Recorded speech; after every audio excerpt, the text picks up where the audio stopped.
Pakistan reiterates the following urgent and essential steps. Israel must be held accountable for its war crimes against humanity. Creation of an Arab Islamic task force to adopt effective measures to ward off Israeli expansionist designs. We reiterate the OIC's call to suspend Israel's members of the United Nations.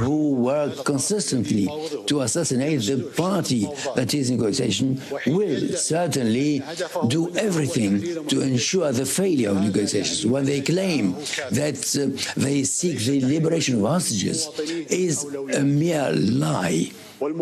Their objective is nothing of importance.